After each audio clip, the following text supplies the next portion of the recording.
What God cannot do does not exist. Brethren, we dey pray. We dey pray. I am that woman that God has shown great mercy. 5 years ago, while in the office, after training, we're having lunch, and the devil struck. I started vomiting, and my stomach started paining me. I vomited until they took me to the hospital. I got there, they said I have hernia, unbiblical cord hernia, and that it needed surgery, and it was an emergency. They took me for an emergency surgery. I came out. After the surgery, I think 2 days after, I went to meet the doctor. I said, "Sir, what did you bring out?" He said, "You have belly fat. Mind what you eat." I said, "But they said it was hernia." He said, "No, mind what you eat. You can go home." I went home. 2 weeks after, I started swelling up. I went back again.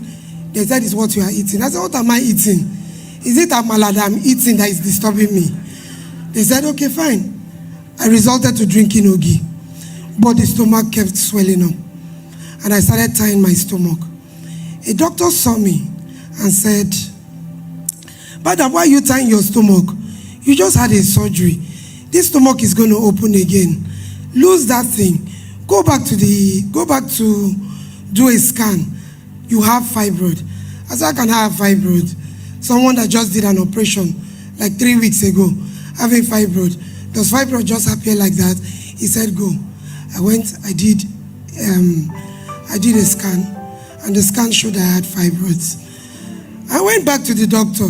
I said, "I have fibroid."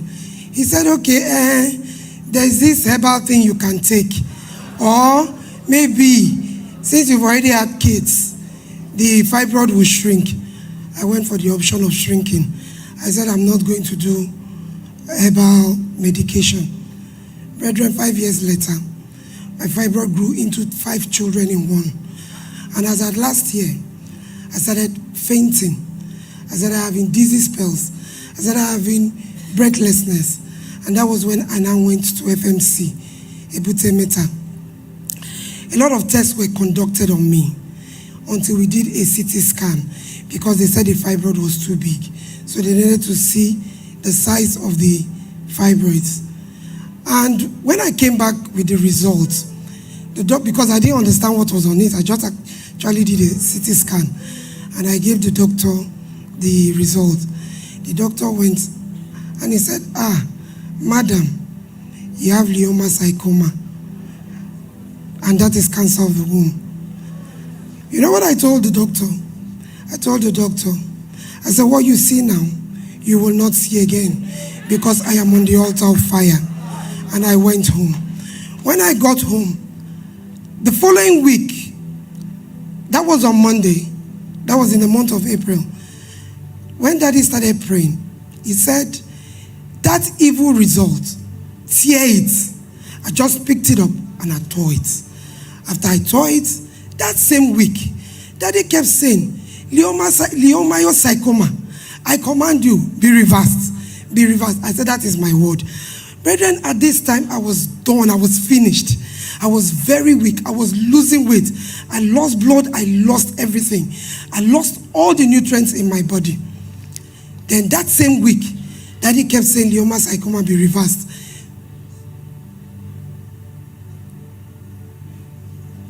Are they playing now? Leiomyosarcoma, be reversed. Leiomyosarcoma, be reversed. Then that week on Thursday, Daddy now said, "Let me tell you how it started." It started with hernia. From hernia to womb cancer. From womb cancer, it is spreading to other things. I said, I didn't know there were other things, but I only knew of the hernia, and I knew of the womb cancer and the fibroid that was there. I said, "That is my word. That means it is reversed." Fine. The surgery was scheduled to happen. I got to the hospital. I checked into the hospital. The first thing I did, I put my hands on the floor and I said, "Oh earth, you will not receive this body. My bones will not be scattered on the floor. My blood will not be spilled on the floor." And after that, I took charge of the ward. On the Wednesday before the surgery, Papa came again. He said, shake it off. I was shaking it. I shook off cancer. I shook off cancer. I shook off leiomyosarcoma. I said, wherever you are coming from, I don't even know your name. I'm only just trying to mention it. I shook it off. Then the operation was on, the surgery was on Thursday. Thursday, we went for surgery. And a surgery that was supposed to last 4 hours lasted 12 hours. And when the doctors came back, when I was taken back to the ward, all the doctors, including the senior consultants, they came back to check on me if I was still alive. And I was alive. As at that time, they had forgotten a tube in my nose. And the tube was there. Fine, no problem. I came back. The doctor said, you need to go and give a testimony, because what we saw is more than what we expected. You had complications of different types. I was like, okay. I didn't say anything because I didn't know what it was, because I was just trying to recover. Then after they left, I started gasping for breath. I was struggling. The matron was like, be careful, you just had a surgery so that it doesn't open again. It's a major surgery you just did. Then she said, why did they forget this tube in your nose?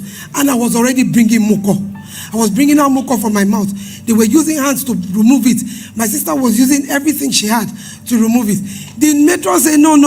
She pulled off the tube. Immediately I said, thank you, Jesus. And that was how I came back to life. A week after, you know, they'll be coming for ward rounds to check on you and all that. And the doctors now came the way they usually come, because it's a general hospital. And the student doctor was reading my medical history, because they were asked. So she read, and when she was reading it, she now, at the tail end, she left it there. She now said, all samples taken came back non-malignant, meaning that cancer is gone. Brethren, I have come to tell God thank you. Because... No, you don't understand. She was diagnosed of cancer by a CT scan. And they took samples from her to go and confirm and check how much it has spread, because the result said the cancer has started spreading. But before then, she got a word. When they took the samples and they checked, they could not find the cancer again. The cancer disappeared. And that was it.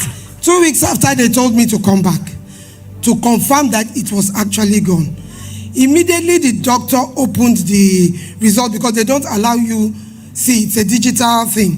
He just opened, he just said, Mary, congratulations. Which church do you go to? I said, I mentioned my church, and I said, I'm also online on church. He said, you they go internet church? I said, yes, NSPPD. That was where I got my word. And he said, when you leave this hospital, go back to that place. Go and tell the world what God has done for you. Because even me, myself, as a doctor, when I saw that scan result, the CT scan, I knew it was not good. But I did not want to show you, because I, myself, as a doctor, I knew that it wasn't good.